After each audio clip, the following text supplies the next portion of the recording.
আপনারা দেখছেন পদ্মা সেতুর জাজিরা ঘাট।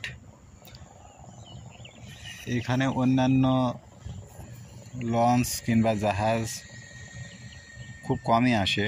এখানে দেখতে পাচ্ছি আমরা আর্মিদের একটা লঞ্চ আছে, ওর ভিতরে একটা ক্রেনও আছে এবং এখানে 3টা লঞ্চ আছে, একটা ছোট এবং 2টা মাঝারি।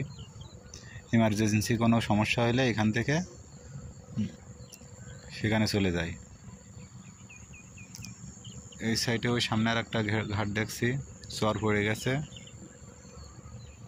মূলত এর এই সাইড থেকে পুরোটাই পদ্মা সেতু। আমরা ব্রিজ দেখতে পাচ্ছি, এই সাইডে পদ্মা সেতুর ব্রিজ।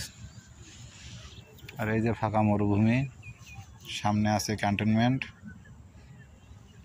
যে সামনে আধা ঘন্টা হেঁটে গেলে এখান থেকে ক্যান্টনমেন্ট, জাজিরা ক্যান্টনমেন্ট।